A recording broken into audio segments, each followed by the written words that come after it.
So, you're ready to step into the wild and live the life of a wolf?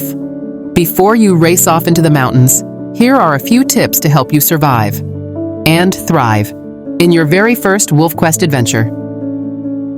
After completing the first quest to hunt 2 elk, your next quest will be to find a mate. You can choose to skip this option by simply ignoring it until the timer runs out. This process does take several hours of gameplay though, so prepare to wait a while. You'll see that I have 2 she-wolves in front of me. The lighter colored one, as you may have noticed, is a tad bit skittish. She does not let me get too close to her, unlike her sister, the darker one. Diversity is what determines your pup's genes when they're born. Higher diversity means healthier pups and a larger litter. The lower the diversity, the more closely related you are to that wolf.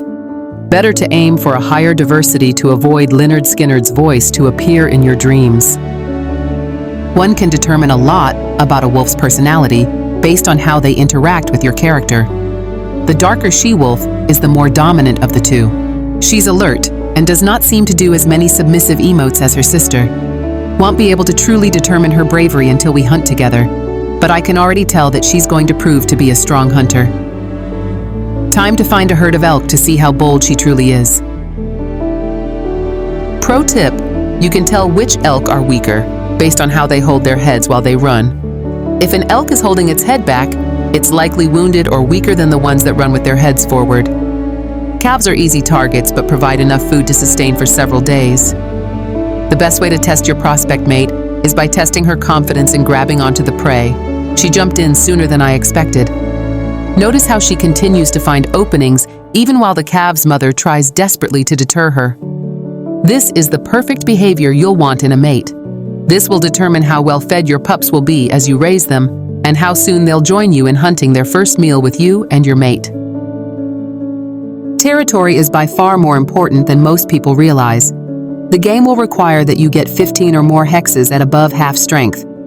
Personally, I think no hex should be lower than 75% at minimum. I stick to a design that I named the energy-friendly design. It contains 14 squares, but you won't have to sit here and watch me fill them out one by one. I'll skip that for the sake of time. This territory design provides a simple path for you to run through as you strengthen your borders during the moons to come. The route I take is diagonal between the inside border of the outer hexes and the outside border of the inner diamond. To strengthen a hex, you only need to mark twice in the same spot, inside each hex. This fills the hex to 100% and leaves your territory strong. The quest will not complete, however, as this territory is only 14 hexes strong. A 15th hex will have to be placed for the game to register this quest as finished. Now with 15 hexes, I can skip the den search by having the game reveal 4 dens for me, saving me a lot of time.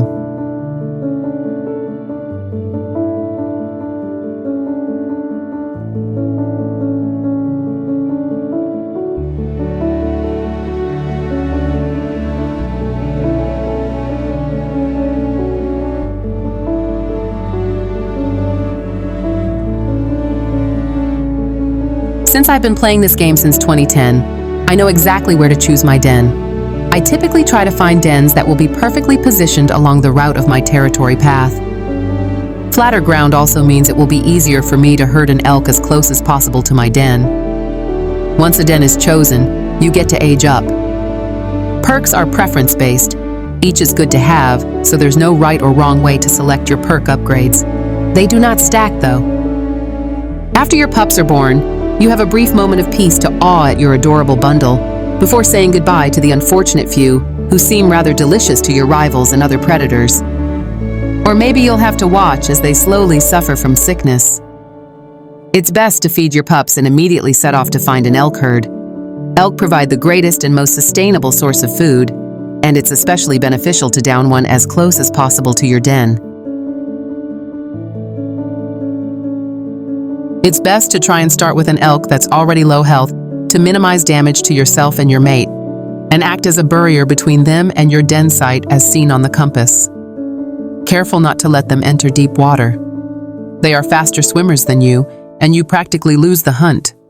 Growl at them to encourage them to turn in the direction you're herding them. If the prey gets really low on health, it's best to look at your mate and woof at them to go to the den, as they're AI and do not know you're trying to herd the creature to the den where it can be easily accessible. At about this distance is where the elk is difficult to control. The game has it designed this way that animals will not venture too close unless it's a predator interaction. Try and get them as close as possible before going in for the kill. Once it's down, you've guaranteed the safety of your pups and the full bellies they will have for at least 5 in-game sleeps. It gets easier as years pass. Once you have a few yearling pups to assist you in the coming years, you'll be able to ensure the survival of more and more pups, strengthening your pack and dominating the lands. Happy hunting. May the stars be ever in your favor.